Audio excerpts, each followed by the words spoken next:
Hey there, everyone, and welcome back to another video. Today, I am welcoming you to the wonderful Gary Caton, who is a contributor to the 2025 Astrology magazine. So it's an Australian publication. You can get it in all the places. And hopefully, very soon, there will be a digital download option if you are in another country. Horoscopes, fabulous articles from a variety of different astrologers, which is why Gary is here today. And he wrote a brilliant piece, I must say, on Saturn and Aries. And so this is going to be one of the key features of 2025 and, of course, the next few years. Before Gary, we get into Saturn in Aries. I'd like, if you've not met Gary before, tell us a little bit about yourself and what you do in astrology. All right. Well, I've been writing for WellBeing, I guess, going on it feels like a decade now. It's I been a mean, while. Yeah. Kelly was doing it for a while, and I think I did two or three with her, and now I think I'm on my third with you. Yeah. So hopefully some of the WellBeing people will recognize me from before. But no, this is who I am. I'm an astrologer from, I guess you would say I'm OG at this point. I think I qualify as OG. Think we're I've in that been club. Yeah. I've been an astrologer since the 90s, and started out doing literally drawing horoscopes by hand with an Yeah. ephemeris, and that kind of Yeah. thing. And so, um, got really geeked out with a lot of technical stuff, of course, at one point because, it's like We all there's, do. you know, and now I'm just kind of remembering to chill and remembering that there's a whole, you know, new wave of people coming into this field. It's really exciting. Honestly, I feel like, it's interesting. I don't know if did you ever meet Kelly Lee Phipps, my buddy from North Carolina? Um, I I didn't, don't, I know who you're speaking of, but I never met them. yeah.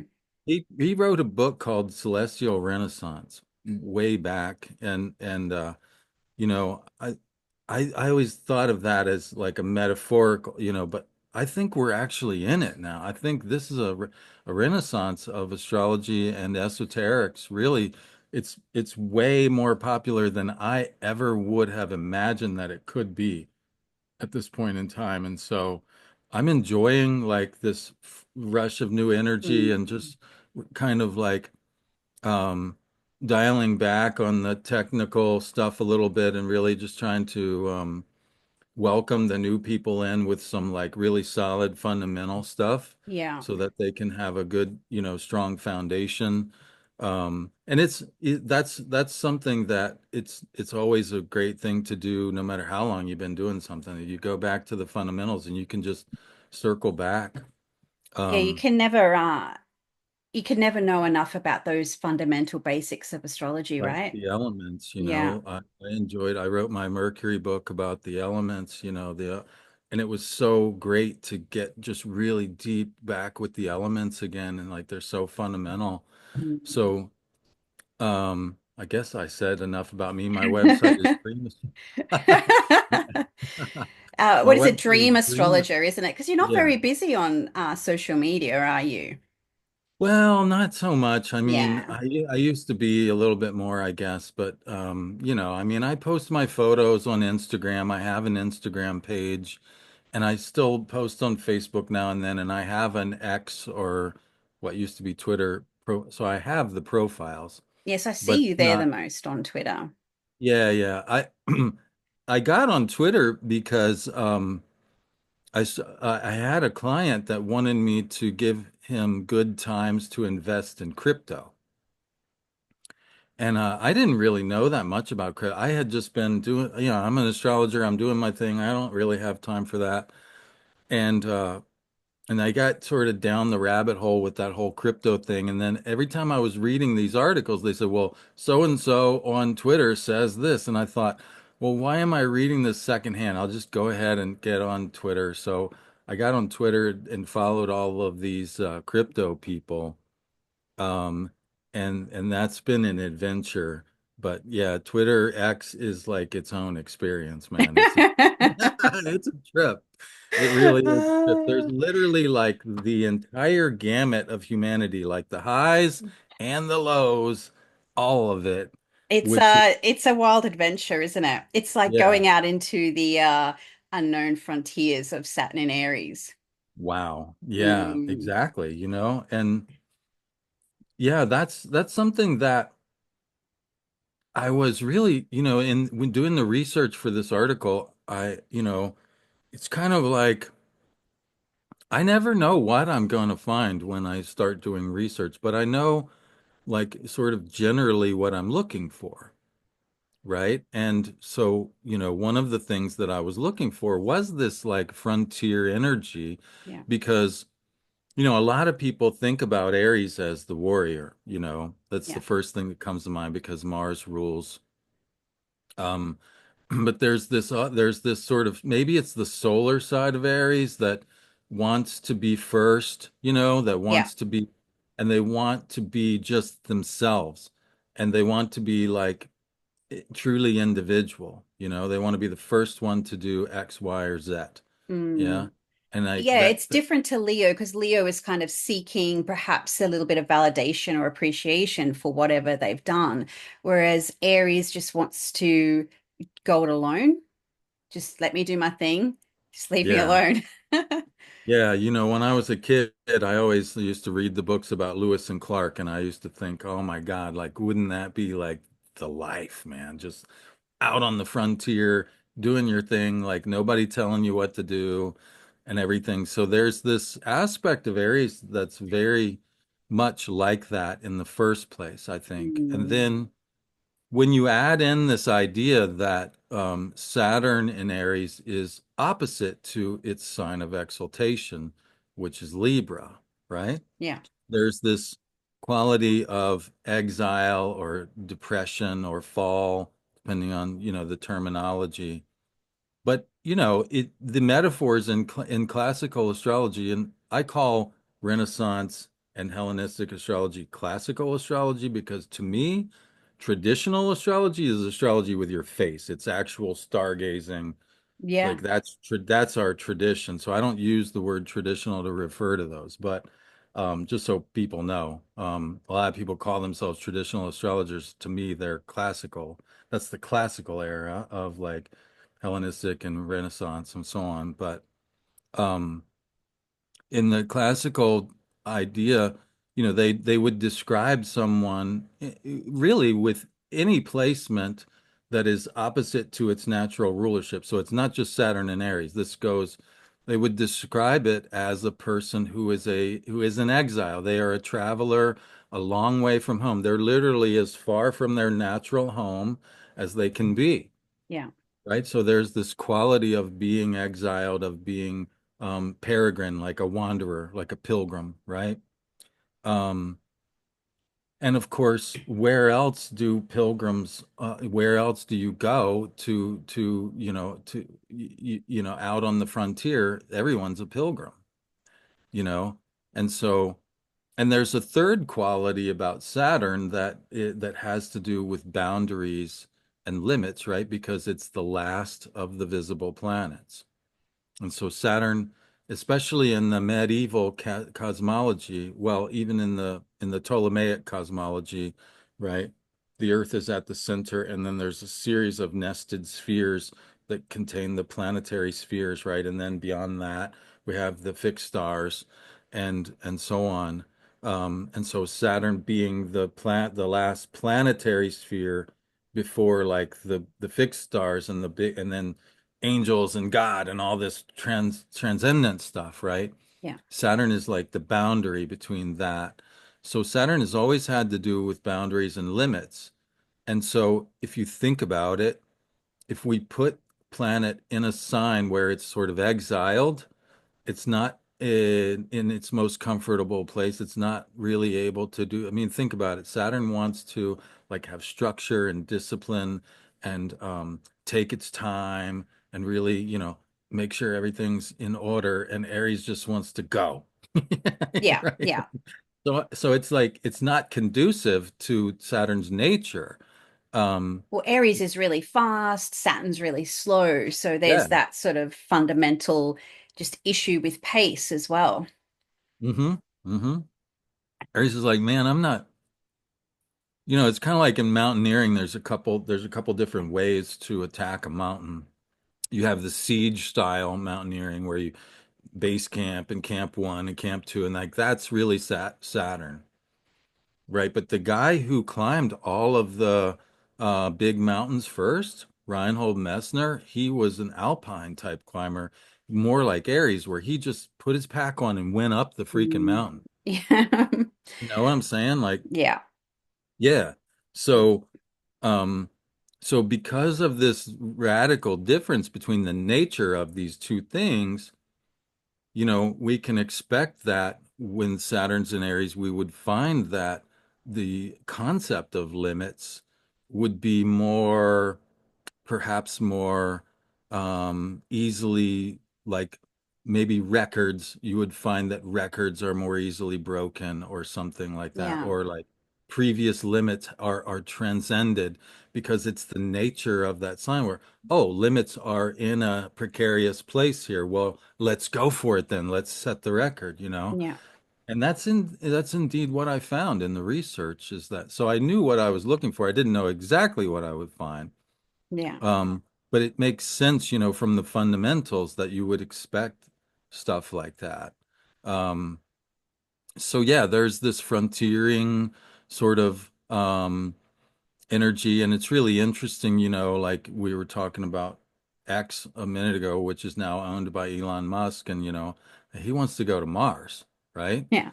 And, he's got rockets that can do things that NASA could never make rockets Yeah. do. And now there's like AI. So this whole Pluto in Aquarius like vibe of like AI and like you know, big technology that people are, think about it. Aquarius and Aries are sextile. Yeah, exactly. There was an interview I heard about Elon Musk, and he said something along the lines of if he hit up against an obstacle, say, for example, there would be a law, a bylaw, or whatever the case may be that would prevent him from doing whatever the thing was, he would just hire a team of lawyers and have the laws changed. And that's just, yeah, these rules do not apply to me. I have a path, I have a way, I have a vision. And that sort of cardinal fire. I've just got this desire, I have this spark. And that's Yeah. probably one of the juicy things that we can expect with Saturn and Aries is this energy of the rules don't apply. Well, the rules were made to be broken, or records were made to be broken. Yeah, Yeah, that's the spirit of like, oh, yeah, really? There's cool. Well, let's get past it. Like, yeah. you know, um, it's almost and in fact, I used to joke around with people a lot where I would say, like because my Mars is in Taurus, so I can be kind of lazy actually. Me too. Oh, But yeah. but if you tell me the quickest way to, well, there's a couple different versions of this, like with guys or with like authority figures, the quickest way to get me to do something is to tell me I can't or I'm not Yeah, allowed. yeah. And Push then me and whoop, I'll resist. it's Yeah, done, right? yeah, yeah. Yeah. With And my that's the wife, beauty. That's the beauty of it. Might be slow to yeah, get started, but once we power on, it's that, enduring power. yeah, forget And about so it. when we have that, Saturn in Aries, we almost have a similar dynamic there in the sense of the Mars in Taurus fast, slow, Yes, exactly. Aries and It's Saturn that Mars is the fast, ruler of slow. Scorpio, and in Taurus it has this Mm, opposite quality. So yeah, there's a very this idea of, and it's another thing that I wanted to set straight when I was writing the article, and you only have so much room, so I didn't really get to expound on it a lot, but um, we should not read this idea of um, this difficulty that Saturn has in Aries as an indictment of the character of the people born under that. Absolutely not. Because yeah, in fact, most often, well, certainly equally as often, what I find, it's like weightlifting. If you when you give are given resistance, it makes you stronger. And so people with these placements where the planet is in a tough area and it's not easy for them, that planet becomes really strong and it becomes a really pronounced, I have a colleague that used to drive me nuts with Venus in Aries. And I mean, sorry, Venus in Virgo. Now Oh I have God. Moon in Virgo. I can nitpick with the best of them. Like I'm not getting on Virgos at all because like I know what it's like. But oh my God, Venus and Virgo, like nitpicking things to death, and it was just like holy smokes. So to some extent, my experience is that these planets that are in their opposite signs can actually they don't appear weak at all. They actually appear very strong because of this difficulty of expressing themselves. It's like weight. They become really strong and really pronounced Yeah. actually. Yeah, In I my case, find that too, even just helping, whether it's here on YouTube within my astrology membership, clients, whatever, there's just more juice to discuss with a poorly placed planet. There's more to work with when it's Jupiter and Pisces. Yeah. well, it's kind of like trines and squares, right? Yeah, Like exactly. Yeah. oftentimes, you'll find that the trines in people's charts are what they do for fun because it's Yeah. easy. Oh Yeah. yeah, sure, I do that, and we go and do it on the weekends, and it's like.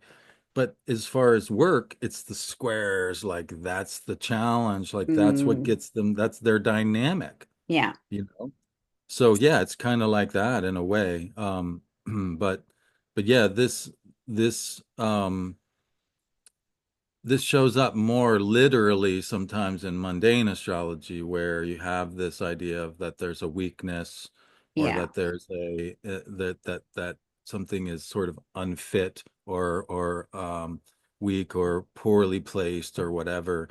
You see that more literal interpretation more in mundane, or Agreed. like in horary, Yeah. horary, like literally there's, if you find one of these placements like whoever was in charge of whatever dropped the ball, like they did not do their job, and it's reflected by this poorly placed planet, That's and that it. happens, that's life, but it's not an indictment of the person's character usually. It's just like, yeah, Yeah. SH.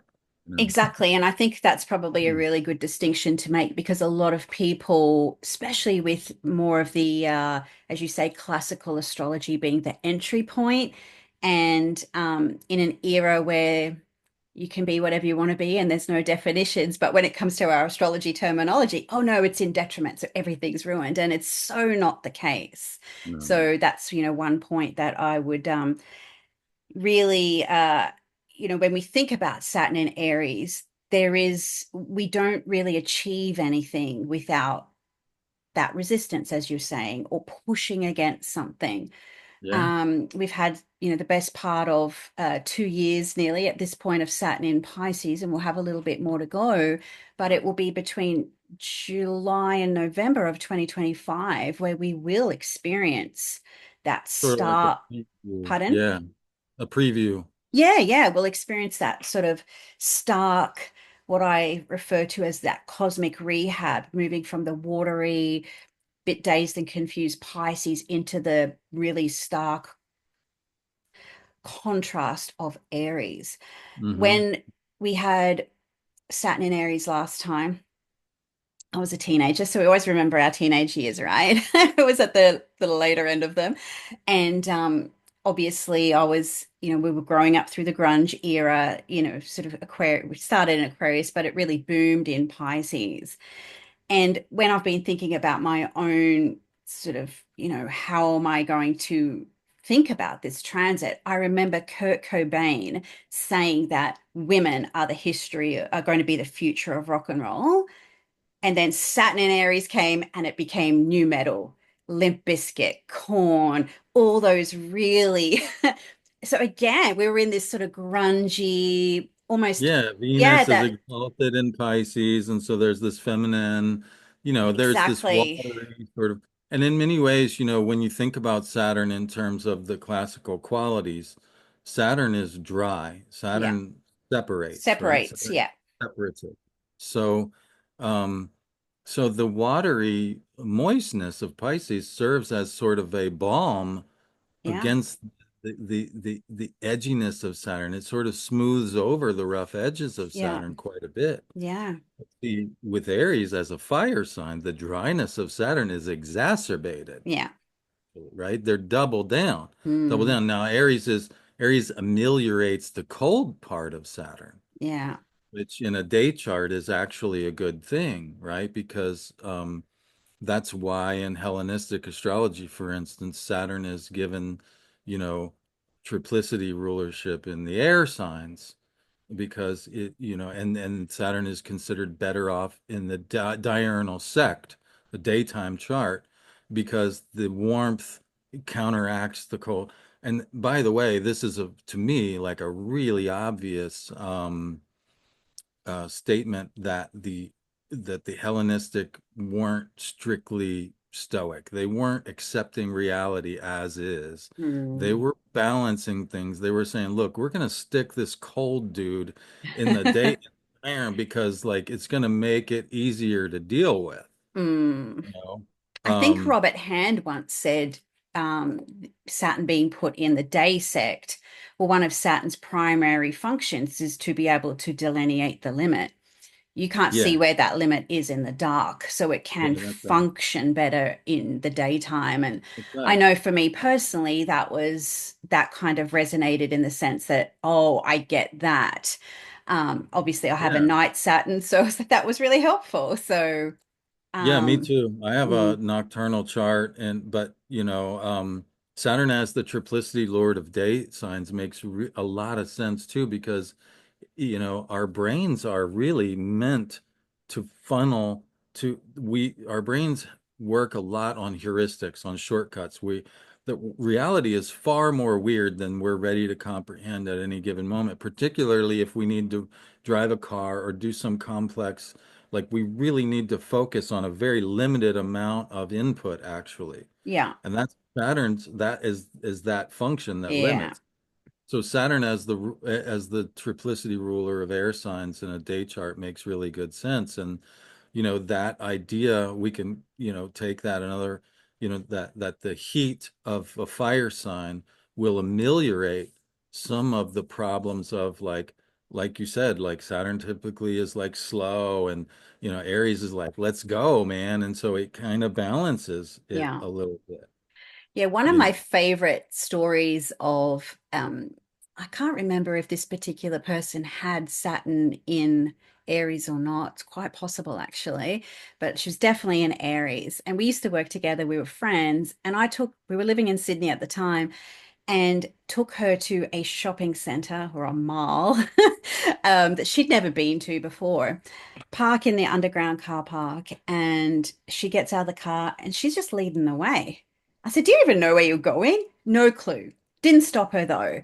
And so I feel that that's the spirit of, don't with we can look at Saturn in Aries and think, oh, in fall, all everything that's wrong with it is wrong with it. But the obstacle is often the way, right? And so we can approach this transit, and obviously we get the preview from July to November next year, where we start to think about what is perhaps that Aries action that I need to take, that I need to start, but I keep giving myself those excuses, or I'm letting preconceived limits, boundaries, rules stop me from doing what it is that I want. And so, um, 100%. there Yeah. is just, I feel maybe I'm a bit preaching here because I don't have a well-placed Saturn, but Saturn and Aries can really help us um, perhaps give that middle finger to the rule book, the middle finger to 100%. authority. I've been doing that my whole life. Yeah. I learned from a young age I'm unemployable. But here's the thing about that. Here's the thing about that. The most successful way to do that it's basically like Elon, like the rules so well that you know when and how To to get past them when they correct. don't necessarily apply. And so that's the thing about that is like just giving your finger to the rules without even knowing the purpose of them. is probably not a good A idea little because they're risky. Got to there. know the game in order to play it, so to Yeah, speak. that's kind of dangerous because they're there as sort of safeguards to keep you from going off the rails. Yeah. But if but if you, it's kind of like it's like I said, like heuristics, like a stop sign is a heuristic. A stop sign is there to tell you, hey, you're at a crossroads, you need to pay attention. There might be other traffic coming. Now, if I do a California stop because I've looked and then like technically So, I what's a California stop for those oh sorry. non-Americans? It's like when you just kind of roll through the stop sign, right? Ah, okay, right. So you Yeah, don't actually you make your don't wheels actually stay. Yeah, stop. yeah. Okay. Slow down, but it's kind of like a lazy stop, Yeah, basically. okay. Sort Um, of like the you know. California sober, but driving. You sort of, I know what that means. Yeah, yeah, yeah. So, have I done anything wrong? Well, no one got hurt, Yeah, but technically I broke the law, and if yeah. there happens to be a policeman there, I might have to deal Get a with the ticket. consequences. Yeah. You know what I'm saying? Now, there But was one thing I wanted to mention, and this was in your article, and it really did give me personally some food for thought. And, we can talk, but, I don't want to call it low hanging fruit in the sense of some very basic keyword combinations of Saturn and Aries. But when we go a little bit deeper into it, perhaps some of the shortcomings that we can see that potentially people might experience with Saturn and Aries. And there's something in the article you said about um, uh, trying to change the system within the system. Let me just get my notes here because I did write that down. It was fabulous. But this idea of, I should have got this out prior, but anyway, I didn't.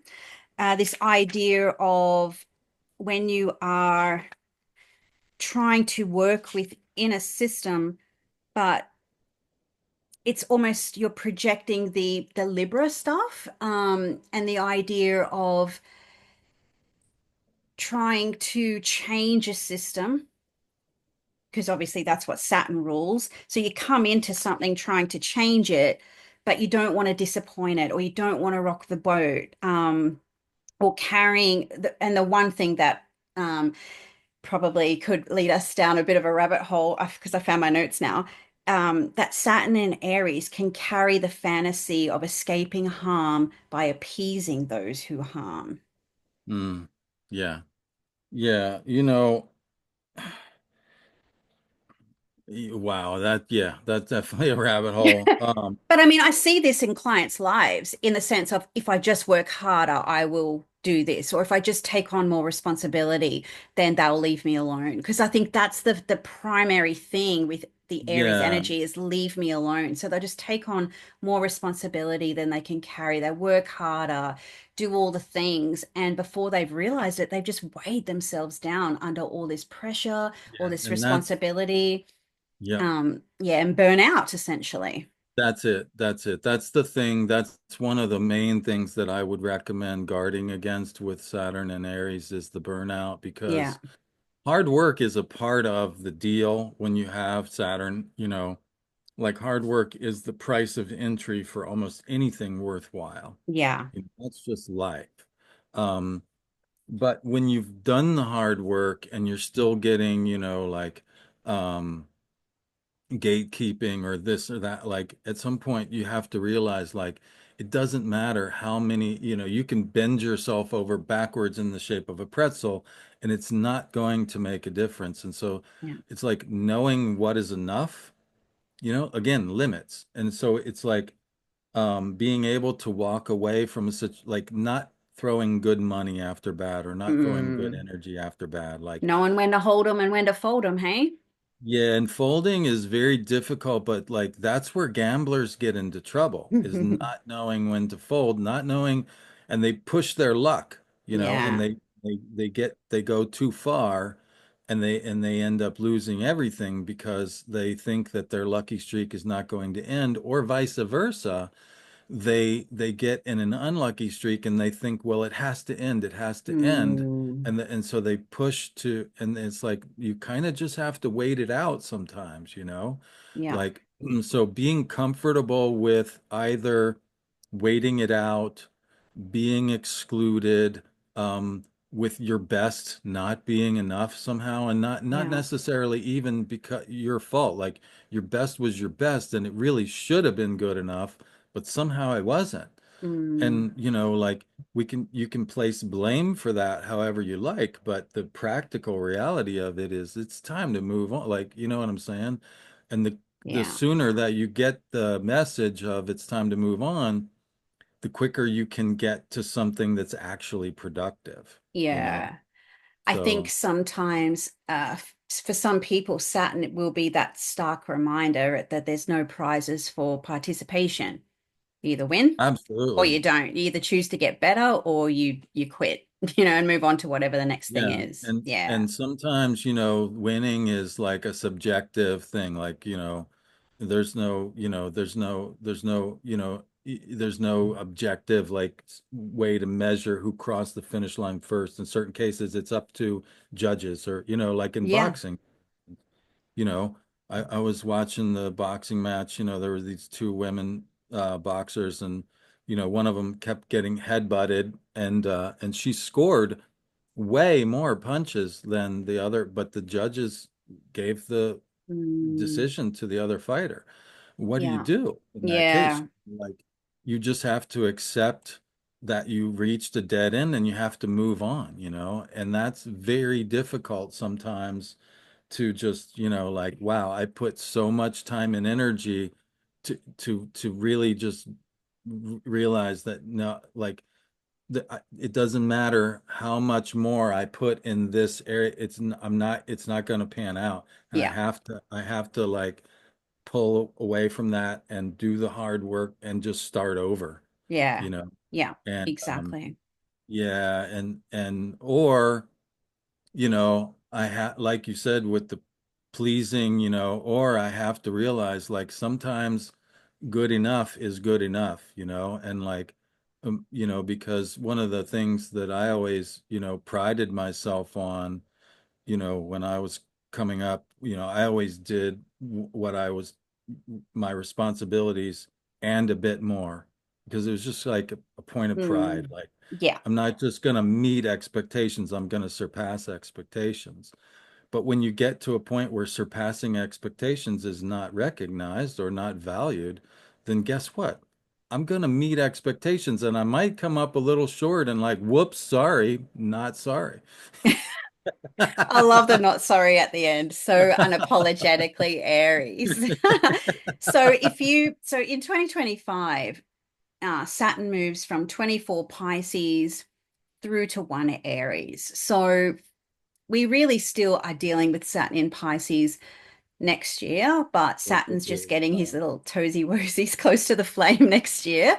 So, obviously, those who have either a 0 or a 1 degree cardinal placement in their birth chart are really going to, I mean, we'll all experience it by whole sign, of course, but for those with those very, very early cardinal placements, you're going to get a real introduction, a baptism of fire, if you like, for what 2026, 2027 will be like. Yeah, So are you part of yeah. that early cardinal club? My Venus is at 1 degree of Aries. Oh, Yeah, wow. Okay. Yep. Yep. yeah. So, And so, yeah, the other thing about that is that Uranus Pluto will be in early Aquarius, early and Gemini. late Yeah. Taurus, early Gemini. And Yeah. the, so there's this trine forming between these two revolutionary planets, you know, and this Saturn passage across the vernal point will be at the midpoint of those two. So it's Mm-hmm. not It's a just lot. Saturn, but it's Saturn with Neptune and at the midpoint of Uranus Pluto. So there's a very complex midpoint picture and blend of energies there that's really, it's probably the biggest outer planet alignment we've had in quite some time. Well, And that's there's a Oh. whole nother rabbit hole. Like we could do a whole nother show about that. We can Uh, talk, yeah. I mean, yeah, and I think we really get a peak point of that in August, around August 9 from memory, where Mars in Libra sort of sets all of that off and makes aspects to all of that. So August 9 will be a big, well, yeah, obviously and this that's, idea, yeah, sorry. around that period of time, we can expect August to be a standout month for sure. Yeah, and so this idea of like we said about that the more literal interpretations often showing up in the mundane astrology, and this idea of limits of knowing what's enough, like Yeah. it's very possible that there might be a lot going on in the world next year, you know, Mm-hmm. and Yeah. and like as if and the this age of social media where it's like um to me like social media to some degree acts like a funnel where it like pushes stuff into your awareness like and like so I can be sitting here looking on social media and the world seems like a disaster Yeah. and then I walk out my front door and it's a beautiful peaceful day. It's like wait. Yeah, 100%. I agree with you there because what is the interface of what the algorithmic drive of the social milieu is, and then you go out into real life, totally different things. And so I Yeah, think, yeah, that's going to, as we were speaking before we started recording, it's this idea of digital fatigue, getting back into real life, the medicine to Saturn in Aries, at least, because that's the topic of this conversation, is Saturn in Libra. Remember to relate to people in, um, maybe a balanced or a more sort of Venusian way, an embodied way, in a sense, yeah. and sharing in the ideas rather than stoking the fires of division. Yeah, and think about Saturn being exalted in Libra for a second, right? So this concept of knowing what is enough, knowing the limits, right? And Mm, so like when I was growing up, you did not talk about politics or religion at the dinner table, for instance. Like yeah, or no. money. Yeah, Well, no, yeah, there because was like rules, wasn't there? There was etiquette, rules of etiquette. and like there's some really basic stuff like you don't talk ill of the dead, like Mm, some really to me like it seems like a lot of that old-fashioned sort of values like we could really use a dose of those sometimes it just in a practical sense of like it gives you a grounding in like okay clearly like this like we've gone beyond anything that's going to be useful like this conversation is not going anywhere productive and so it's time to step away yeah. and like tune out and get like I said like you know as difficult as it may be to just accept that you're not going to get what you were looking for and move on to an area that's more productive Mm, so yeah like yeah, that zero Aries point. Um, I'm trying to think, it's interesting. The last time that a pair of planets crossed that point together, if I remember correctly, was Jupiter and Uranus crossed in 2010, mm, the Aries point together. And I remember back in 2003, I was teaching high school English and I had the summer off. And because you can opt to get all your pay during the school year, or you can, take a little bit less and then get paid all the way through the summer. yeah. I took like the whole summer just gonna geek out on astrology and look at the future transits and everything. And I ended up kind of actually scaring myself a little bit, like almost became a prepper. Mm. But but I Well, I saw this. mean, there's Sorry. value in it. There's I value mean, in that. I maybe being a prepper wouldn't have been such a bad thing now that I'm all like down for it. having a spare bunker now and then, like, yeah, no, seriously. But yeah, I remember thinking, oh, Jupiter conjunct Uranus at the Aries point is going to be this new technology that changes the world, right? But in 2026, five, sorry, I've already got my head in 2026. It's an occupational hazard. But in 2025, it's everyone's talking about the Saturn Neptune crossing the vernal point, but Venus and Mercury go over it too with their retrogrades through Aries, and well. Pisces. So they're going Yeah, back and the forward over North the, Node. yeah, Yeah. yeah, Yeah. and that too. So Yeah. it really does feel at the moment where, especially with a Mars retrograde and all these energies coming through the sign of Aries, we're on that sort of precipice point of whatever this new reality looks like. Yeah, and there's a really is that it's like you said, there's a stark difference between Aries and Pisces, because one is the last sign of the zodiac Yeah. and one is the first. And so Mm. when you think about the zodiac and you divide it like kind of up into thirds, you have like the first four signs are really personal. Aries is just I am. They just Hmm. want to be themselves. Taurus has a relationship with things, right? With Yeah. stuff. I And then have. Gemini, Mm. I have, right? I Yeah. am, I have, I think, Gemini, I Yeah. think, therefore I am. Cancer is I feel, therefore I am, right? So Yeah. it's all of these very personal reactions to life. And then when we get to Leo, Leo, of course, wants an audience, and an audience requires an other. So there's this interpersonal Mm. dynamic that shows up, and then Virgo needs an other to serve, Libra needs an other to be equal with, and Scorpio needs an other to be in power dynamic with. When we get to Sagittarius, which is also where we get to the places where the social planets, Jupiter and Saturn, begin to be the rulers, right? The last four signs are ruled by planets that have a decade or more period of revolution. Yeah. So there's there you can see the difference there as well. But like in Sagittarius, the other that was from in Leo and Virgo and Libra and Scorpio, the other becomes transcendent. It becomes God or the church, right? In Mm. Capricorn, the other becomes the state, or the government, Yeah. right? In Aquarius, the other becomes humanity. And in Pisces, it's the universe, it's the cosmos. And so there's this, and so we've had since the 90s, we've had the majority of the outer planets have been in these last four signs that are very transcendent, very Mm. collectively oriented. So there's been like this double down of collective because the outer planets are collective in and of their own nature, Yeah. because they transcend any person's lifetime. And the nature of the last four signs is transcendent. And so we've had this like really big emphasis on collective themes. But when it crosses into Aries, it's like just very personal. It's like, Mm. here I am who I am. And by the way, you don't get to tell me who I am. No more. Yeah. I No love more. that. No more with that, you And know? it's really, again, a testament to what you were saying in the beginning, Gary, about the fundamentals, the basics.